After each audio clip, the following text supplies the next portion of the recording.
आशा करता हूं आप सब बहुत अच्छे होंगे। मेरा नाम है सिद्धांत अग्निहोत्री, स्टडी आईक्यू पे आपका बहुत बहुत स्वागत है।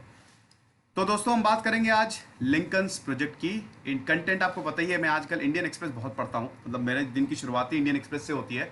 द हिंदू के मैं आर्टिकल्स पढ़ता हूं, हिंदू के आर्टिकल्स का कोई जवाब नहीं। फिर इकोनॉमिक टाइम्स और बाकी जो न्यूज़पेपर्स होते हैं, और फिर मेरी जो थोड़ी बहुत अपनी किताबें होती हैं, है ना, किताबें पढ़ने का मुझे शौक है। तो हम बात करेंगे लिंकन प्रोजेक्ट की कि लिंकन प्रोजेक्ट क्या है। लिंकन प्रोजेक्ट, आपको इब्राहिम लिंकन का नाम याद आ रहा होगा। इब्राहिम लिंकन की किताब का रिव्यू, बहुत बड़ी किताब थी, लॉर्ड चेरनॉक ने उसे लिखी है। दो ही किताब लिखी है उन्होंने और उसका रिव्यू मैंने दिया हुआ है, तो लिंकन की आपको बायोग्राफी मिल जाएगी। इब्राहिम लिंकन, मतलब इनको लिंकन प्रोजेक्ट ही बोलते हैं, लेकिन इब्राहिम लिंकन की बात करें तो ये रिपब्लिकन थे। और डोनाल्ड ट्रंप आप देख रहे हैं बहुत गुस्से में लग रहे हैं, बाप रे बाप, ये भी रिपब्लिकन है, हमेशा गुस्से में ही लगते हैं डोनाल्ड ट्रंप, क्या बताऊं मैं। इनकी भी बायोग्राफी वैसे रिव्यू की, इनफैक्ट अमेरिका के सारे राष्ट्रपतियों की बायोग्राफी मैंने रिव्यू की है। तो लिंकन प्रोजेक्ट है क्या? लिंकन भले ही रिपब्लिकन थे और डोनाल्ड ट्रंप भी रिपब्लिकन है, लेकिन ये जो ग्रुप है ये डोनाल्ड ट्रंप के अगेंस्ट काम करता है। डोनाल्ड ट्रंप ना चुन के आए, ये ग्रुप लगातार कोशिश करता रहता है। तो क्या है हम देखेंगे, बहुत मजा आएगा आपको इस लेक्चर में। यूपीएससी के स्मार्ट कोर्सेज आते 31 अगस्त तक आप इसको अवेल कर सकते हैं। साथ ही साथ स्टूडेंट्स को रिकनेक्ट, मेरा फेसबुक पेज है, ट्विटर पे ये मेरी आईडी है, दोनों ही जगह आप लेक्चर की नहीं आप मुझसे सवाल पूछे, लेक्चर की पीडीएफ आप यहाँ पे लेंगे। 10,000 सब्सक्राइबर हो गए हैं, थैंक यू सो मच। तो ये मेरा ऑफिशियल टेलीग्राम चैनल है, आप इसी को ही ज्वाइन करिएगा। चलो अमेरिका की बात करते हैं। मॉर्निंग इन अमेरिका, अमेरिका में शोक। देखो अमेरिका के प्रेसिडेंशियल इलेक्शन जो है वो पास आ रहे हैं, आपको पता ही है 3 नवंबर को इलेक्शन होंगे, 3 नवंबर को इलेक्शन होने हैं।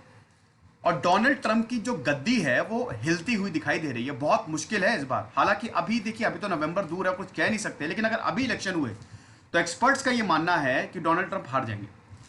जो बाइडन इनके अगेंस्ट खड़े हुए हैं, और जो बाइडन ने किसको नॉमिनेट किया वाइस प्रेसिडेंट के लिए? कमला देवी हैरिस, जिनकी बायोग्राफी मैंने ऑलरेडी कवर की हुई है। तो डोनाल्ड ट्रंप है रिपब्लिकन, आपको पता ही अमेरिका में 2 पार्टी है, ये आपको पता ही होगा, एक रिपब्लिकन और एक डेमोक्रेट्स। रिपब्लिकन आपको पता ही है कि 1860 के दौरान ही बनी थी, मतलब 1850s में ही बनी थी। सबसे पहली इनकी पार्टी डेमोक्रेटिक है, डेमोक्रेट्स। अब डेमोक्रेटिक रिपब्लिक पार्टी जो है ये जॉर्ज वॉशिंगटन के टाइम से है, और रिपब्लिकन पार्टी जो है वो इब्राहिम लिंकन के टाइम से है। इब्राहिम लिंकन की बात करें दोस्तों तो दुनिया के सबसे बड़े इंस्पिरेशनल फिगर हैं। आप इब्राहिम लिंकन को पढ़िए, आप इतना इंस्पायर हो जाएंगे। ये इंसान ऐसा था ना कि इसने जिंदगी भर दुख देखे, ये ताउम्र डिप्रेशन में रहा, जिससे प्यार करता था वो इसको नहीं मिली, पढ़ाई इसको नहीं मिली, इसको घर से निकाल दिया गया। मां से बहुत प्यार करता था, माता जी का देहांत हो गया, घर नहीं था, नौकरी नहीं थी, इलेक्शन लड़ा, बार बार इलेक्शन हारे, जिस चीज पे हाथ रखता था वो चीज निकल जाती थी, लेकिन अल्टीमेटली अमेरिका का सबसे महान राष्ट्रपति बना। और वो काम इब्राहिम लिंकन ने करके दिखा दिया। किसी की हिम्मत नहीं थी, स्लेवरी को एबॉलिश किया। हाँ, स्लेवरी एबॉलिश हुई, लेकिन 100 साल लग गए ब्लैक्स को अपने राइट लेने में, लेकिन यह पहला कदम था। Abolition of slavery, American civil war, इतिहास का सबसे खूनी सिविल वॉर, सबसे खूनी युद्ध जो हुआ अमेरिका के बीच में, इब्राहिम लिंकन उसमें विनर साबित हुए थे। इब्राहिम लिंकन बहुत महान है, इन्होंने जो बोला जो किया। भाई आज मॉडर्न डेमोक्रेसी के आप इनको कह सकते हैं कि इन्होंने फाउंडेशन रखी, of the people, by the people, for the people. The Gettysburg speech, battle of Gettysburg के बाद जो बोली अब्राहम लिंकन, वो 2.5 मिनट की स्पीच बोल गए थे, लोगों ने इनको जोकर तक कह डाला था। क्या बोल गए हैं ये समझ ही में नहीं आया था लोगों को। और आज हमको of the people, by the people, for the people, जब भी हम डेमोक्रेसी की बात करते हैं ना, यही 3 हमको सुनाई देते हैं, 3 शब्द, 3 सेंटेंसेस, सॉरी 3 शब्द बोल दिया, आप समझे। तो इब्राहिम लिंकन के बारे में पढ़िएगा, बहुत महान पर्सनैलिटी है। तो इब्राहिम लिंकन थे रिपब्लिकन, ठीक है। अब डोनाल्ड ट्रंप भी है रिपब्लिकन, और ये जो ग्रुप है ये भी रिपब्लिकन है, ठीक है। मैं आपको प्रोजेक्ट लिंकन के बारे में थोड़ा सा बता देता हूं। प्रोजेक्ट लिंकन बेसिकली एक अमेरिका का ग्रुप है जो 2019 में जिसको फाउंड किया था। पॉलिटिकल एक्शन कमिटी, दिसंबर 2019 में पॉलिटिकल एक्शन कमिटी के द्वारा इस ग्रुप को फाउंड किया गया था, मतलब इस प्रोजेक्ट को फाउंड किया गया था, और इसको बोला गया है प्रोजेक्ट लिंकन। अभी करता क्या है, ये डोनाल्ड ट्रंप के अगेंस्ट कैंपेन चलाता है। पॉलिटिकल एक्शन कमिटी बेसिकली वहां की फाइनेंशियल रिफॉर्म्स कमिटी है। ये लोग करते क्या है, जो कमिटी, मतलब पॉलिटिकल एक्शन कमिटी क्या करती है, ये जो कमिटीज होती है, जो ग्रुप होता है, ये बेसिकली कैंपेनिंग करती हैं। या तो कैंडिडेट के साथ खड़ी होंगी या कैंडिडेट के खिलाफ खड़ी होंगी। अब यहां पे जो ये पॉलिटिकल एक्शन कमेटी है, जो प्रोजेक्ट लिंकन है, जो कमेटी इससे एसोसिएटेड है, वो डोनाल्ड ट्रंप के खिलाफ खड़ी हुई है। वो लगातार डोनाल्ड ट्रंप के खिलाफ जो है वो कैंपेन चलाती है। समझ गए? 17 दिसंबर 2019 को इसको फाउंड किया गया था। इसके फाउंडिंग मेंबर्स कौन हैं? George Conway, Steve Schmidt, John Weaver और रिक विल्सन। इसमें सबसे इंपॉर्टेंट है कॉमवे, जो कि अटॉर्नी है। अब आप मैं आपको क्या बताऊं, कॉमवे जो है, मिस्टर कॉमवे जो है, उनकी बीवी, अब सोचिए, कॉमवे लीड करते हैं इस ग्रुप को, प्रोजेक्ट लिंकन को लीड करते हैं। और प्रोजेक्ट लिंकन क्या है? डोनाल्ड ट्रंप के खिलाफ कैंपेनिंग करो। अब कॉमवे की जो बीवी है, जो वाइफ है, कैलियाने कॉमवे, वो डोनाल्ड ट्रंप के एडवाइजर हैं। क्या आप विश्वास करेंगे? डोनाल्ड ट्रंप की एडवाइजर जो हैं, उनके जो पति हैं, वो डोनाल्ड ट्रंप के खिलाफ कैंपेन चलाते हैं। तो डोनाल्ड ट्रंप जिस तरीके के इंसान है, वो तो भर भर के उनके मतलब टॉन्ट मारते होंगे। बट कैलियाने कॉमवे अभी जो है, अभी उन्होंने ट्रंप ऑफिस को छोड़ दिया और बोला है कि अभी अगस्त की ही बात है, और ये बोला है कि अब मैं अपने परिवार के साथ ज़्यादा समय जो है वो बिताना चाहूंगी। 2 जून को ये जो प्रोजेक्ट लिंकन है, इन्होंने बोला था कि अब हम पॉडकास्ट करेंगे, ठीक है, ताकि डोनाल्ड ट्रंप दोबारा चुन के ना आ। अब इसी प्रोजेक्ट लिंकन के तहत मॉर्निंग इन अमेरिका, अमेरिका में शो, ये एक वीडियो इन्होंने वायरल कर दिया। आपको अगर नहीं पता मॉर्निंग इन अमेरिका क्या है, तो रोनाल्ड रीगन की बायोग्राफी देखिएगा। मैंने रोनाल्ड रीगन, अब्राहम लिंकन के बाद अगर रिपब्लिकन्स की बात करें तो सबसे फेमस अब्राहम लिंकन है, और उसके बाद रोनाल्ड रीगन है। रोनाल्ड रीगन रिपब्लिकन के दूसरे सबसे फेमस प्रेसिडेंट है, ठीक है। तो रोनाल्ड रीगन जो कि 1981 से लेकर 1989 तक रहे, और उनका समय जो था वो बड़ा अजीबोगरीब था। अच्छा भी था अमेरिका के लिए, बुरा भी था अमेरिका के लिए। उनकी इकोनॉमिक्स को रीगोनॉमिक्स बोला जाता था। रोनाल्ड रीगन एक्टर थे, ठीक है, एक्टर टर्न्ड पॉलिटिशियन थे। एनीवे, वो आप बायोग्राफी देखिएगा, बड़ी इंटरेस्टिंग, उनकी भी स्टोरी बड़ी इंटरेस्टिंग है। तो morning in America Ronald Reagan ने यूज किया था 1984 इलेक्शन जब हो रहे थे, री इलेक्शन, एक टर्म पूरा कर चुके थे, री इलेक्शन हुए, 1985 में रिजल्ट आए, तो इन्होंने यूज किया था ताकि अपने प्रतिद्वंदियों को साइड में, किनारे लगा सके। और यही मॉर्निंग इन अमेरिका, ये जो स्लोगन है, ये अभी प्रोजेक्ट लिंकन के तहत यूज किया जा रहा है डोनाल्ड ट्रंप के अगेंस्ट। समझ गए? अब दोस्तों, ये जो वीडियो है, इसको 26 अगस्त को अपडेट किया था। Millions and millions of views आ चुके हैं। ये वीडियो अवेलेबल है, आप भी देख सकते हैं। अब यहां पे इस वीडियो में है क्या? इस वीडियो में यह बोला जा रहा है कि डोनाल्ड ट्रंप अगर ऐसे ही रहे तो हो चुका। अगर हम ट्रंप को 4 साल और दे देंगे तो अमेरिका रहेगा कि नहीं, यही डाउट में है डोनाल्ड ट्रंप। ये तो आप सही, ये तो बिल्कुल आप मान ही सकते हैं, मतलब मानेंगे कि डोनाल्ड ट्रंप की जो पॉलिसी वो अजीबोगरीब रही है भारत के लिए। एक तरफ तो डोनाल्ड ट्रंप जो है भारत को अपना बहुत बड़ा दोस्त बताते हैं, लेकिन दूसरी तरफ भारत के लिए ही वो, भारत के खिलाफ वो काम करते हैं। ईरान से दोस्ती मत रखो। इनफैक्ट अमेरिका की जिससे भी दुश्मनी है, वो इनडायरेक्टली भारत को कहते हैं कि आप उनसे रिलेशन मत रखो।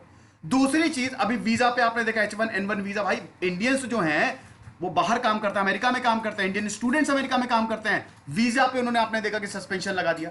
तो डोनाल्ड ट्रंप के बहुत ही, और कोविड-19 में जिस तरीके से उन्होंने मिस हैंडलिंग की है, वो तो जग जाहिर है। इस समय अमेरिका में सबसे ज्यादा केसेस हैं, और फिर अभी दंगे भी कितने ज्यादा हुए, अभी भी दंगे चल रहे हैं। तो डोनाल्ड ट्रंप, इसीलिए इनके ऊपर यह आरोप लग रहा है। इस वीडियो में यह बताया गया है कि क्या हम डोनाल्ड ट्रंप को 4 साल और देंगे, और अगर 4 साल दिए तो पता नहीं अमेरिका ही रहेगा कि नहीं रहेगा। अब जब यह वीडियो रिलीज किया गया तो डोनाल्ड ट्रंप, जिनकी आधी सरकार ट्विटर से ही चलती है, डोनाल्ड ट्रंप ने यह बोला कि यह बकवास है। और लिंकन प्रोजेक्ट जो है ना, it is disgrace to honest Abe. यह धब्बा है, ईमानदारी के नाम पे यह धब्बा है। और भयंकर अटैक किया डोनाल्ड ट्रंप का। तो आपको पता ही है पर्सनैलिटी, अगर उनके खिलाफ कोई बोल दे तो फिर वो तो छोड़ते नहीं है। समझ गए? अब मिशन क्या है, चलिए मैं तो आपको बता ही चुका हूं कि डोनाल्ड ट्रंप को पूरी तरीके से डैमेज कर दो, और जो फॉलो इनको करते हैं उनको भी डैमेज कर दो। भैया अमेरिका रूल ऑफ लॉ के हिसाब से चलता है, लेकिन डोनाल्ड ट्रंप जिस तरीके से लॉ चला रहे हैं, वो पता नहीं किस हिसाब से लॉ चला रहे हैं। और यहां पे जो डेमोक्रेटिक प्रेसिडेंशियल नॉमिनी है जो बाइडेन को, उनको सपोर्ट करो। कुछ लोग ये भी बोलते हैं कि लिंकन प्रोजेक्ट बेसिकली रिपब्लिकन के जो मॉडरेट लीडर्स हैं, अभी आप देख रहे हैं कि रिपब्लिकन के कंजर्वेटिव लीडर्स काफी आगे आ रहे हैं, ठीक है। डोनाल्ड ट्रंप भी आप उनको कंजर्वेटिव ही कहेंगे, लेकिन रिपब्लिकन के जो मॉडरेट लीडर्स हैं उनको वापस रिस्टोर किया जाए, उनको ज्यादा ताकत दी जाए। अगर आप ब्रॉड पर्सपेक्टिव में देखें तो है तो ये रिपब्लिकन ग्रुप, तो डोनाल्ड ट्रंप के खिलाफ क्यों काम कर रहा है? तो ये बता रहे हैं कि जो रिपब्लिकन के जो मॉडरेट लीडर्स हैं उनको सामने रखा जाए, और दोबारा डोनाल्ड ट्रंप चुन के ना आए, इलेक्शन में बुरी तरह हारे। इस ग्रुप को कौन रन करता है मैं आपको बता ही चुका हूं। इसमें अरे यार कॉन्वे का नाम मिसिंग है, चलो मैंने आपको बता ही दिया वैसे, ठीक है। अच्छा, ये एक और चीज है कि ये ग्रुप में लोग जुड़ते जा रहे हैं, ये बड़ी खास बात है इसकी। जैसे जैसे वक्त आगे बढ़ रहा है, इलेक्शन करीब आ रहे हैं ना, बड़े बड़े लोग इस ग्रुप से जुड़ते जा रहे हैं। फिर क्या एक्टिविटीज है, चलिए फिर से एक बार देख लेते हैं कि डोनाल्ड ट्रंप को टारगेट करो, इनफैक्ट डोनाल्ड ट्रंप की फिटनेस को भी टारगेट करो, फिजिकल और मेंटल फिटनेस को भी टारगेट करो, उनकी फैमिली मेंबर्स को टारगेट करो, और जो मिल रहा है उन सबको टारगेट करो। हालांकि फैमिली को, फिटनेस को, ये तो मुझे बिल्कुल सही नहीं लगता ये जो ग्रुप करता है, लेकिन ये पॉलिटिक्स है, साम दाम दंड भेद जो भी हो ये करो। और कैसे ये करते हैं, बाकायदा एड चलाते हैं, कैंपेन चलाते हैं, वीडियोस निकालते हैं, ठीक है, ये सब करते हैं जिससे डोनाल्ड ट्रंप की इमेज को धब्बा पहुंच सके। हालांकि जो ग्रुप के फाउंडर्स हैं, अक्सर इस ग्रुप को बोला जाता है कि बहुत ज्यादा एग्रेसिव है, लेकिन ये ग्रुप बोलता है कि हम एग्रेसिव नहीं है। कहते हैं ना कि जो जैसा कर रहा है उसको वैसे ही में उसी लैंग्वेज में जवाब दो। डोनाल्ड ट्रंप जिस तरीके से करता है, हम उन्हीं की ही लैंग्वेज में उनको जवाब दे रहे हैं, हम एग्रेसिव नहीं है। क्योंकि दोस्तों ये लोग बता रहे हैं ना कि पूरी फैमिली मेंबर्स किसी को नहीं छोड़ते हैं, इवांका ट्रंप, मेलेनिया ट्रंप, अरे उनकी क्या गलती है, उनको भी नहीं छोड़ते हैं ये लोग। डोनाल्ड ट्रंप के साथ जो हैं और डोनाल्ड ट्रंप के खिलाफ जो भी मिलेगा, कैसे बात करते हैं, प्रोनाउंसिएशन आपको पता ही है। डोनाल्ड ट्रंप को जब आए थे भारत तो विवेकानंद को पता नहीं क्या बोल दिया था, सचिन तेंदुलकर, अजीब वो गरीब है। तो डोनाल्ड ट्रंप कुछ भी मिल जाए ट्रंप के खिलाफ, बस उसको टारगेट करो। तो इसीलिए इनका क्रिटिसिज्म होता है कि अब हर चीज पकड़ लेते हैं, बहुत अग्रेसिव है। लेकिन इन्होंने बोला कि जो ट्रंप करता है वही उनके साथ करते हैं, जैसे को तैसा। अब इस प्रोजेक्ट को पॉलिटिकल एक्शन कमेटी जो 2019 में बनाई गई थी, ठीक है, उसी के तहत, ये संवैधानिक है, बिल्कुल लॉ के तहत काम कर रही है, इसमें कुछ इलीगल नहीं है। और इसके तहत जो है ये लोग फंड रेज भी करते हैं। अब आप देख सकते हैं कि देखिए अप्रैल जून में इन्होंने $23 मिलियन जो है इतना रेज किया, और ये दे देते हैं फिर, ठीक है, इस पैसों का ये यूज करते हैं। हालांकि ये बताया गया है कि इसमें देखिए ये तो डेमोक्रेट्स के लिए काम कर रहे हैं। डोनाल्ड ट्रंप को अगर उनकी इमेज को धब्बा पहुंचेगा, उनकी इमेज खराब होगी, तो सबसे ज्यादा फायदा तो डेमोक्रेट्स को होगा ना, जो बाइडन को होगा। तो जो बाइडन के लिए तो बहुत बढ़िया है। तो ऐसा बोला जाता है कि जो ज्यादातर पैसे हैं, $23 मिलियन, ये जितने पैसे आए हैं डेमोक्रेट्स की तरफ से दिए गए हैं। अब इस हफ्ते जो है, इसी हफ्ते आने वाला जो है, they will spend around $4 million. Trump के खिलाफ एडवर्टीजमेंट, ट्रंप के खिलाफ कैंपेन वीडियोस, इन सब के लिए $4 मिलियन तक खर्च करेंगे। एड्स चलाएंगे, डिजिटल एड्स चलाएंगे, फ्लोरिडा, टेक्सास, ओहायो, मिशिगन, सब जगह ये लोग एक्टिव हैं। अब दोस्तों क्या वाकई में इससे डोनाल्ड ट्रंप को नुकसान पहुंचेगा? देखिए वैसे तो एक्सपर्ट्स कुछ कहते हैं कि हाँ पहुंचेगा, क्योंकि आज हम डिजिटल एज में जी रहे हैं और डोनाल्ड ट्रंप के खिलाफ इस तरीके की कैंपेनिंग, अमेरिका डिजिटली बहुत ज्यादा एक्टिव है, तो डोनाल्ड ट्रंप के खिलाफ जाएगी। लेकिन कुछ लोग बोलते हैं कि डोनाल्ड ट्रंप को इतना ज्यादा नुकसान नहीं पहुंचने वाला। लेकिन जो भी है, ये ग्रुप एक्टिव है, ये प्रोजेक्ट जो है वो चलाया जा रहा है। अब देखेंगे, वो तो इलेक्शन के रिजल्ट ही बताएंगे कि क्या होता है। फिलहाल ये लेक्चर था, आई होप आपको पसंद आया होगा। खुश रहिए, पढ़ते रहिए। दिस इज सिद्धांत अग्निहोत्री साइनिंग ऑफ।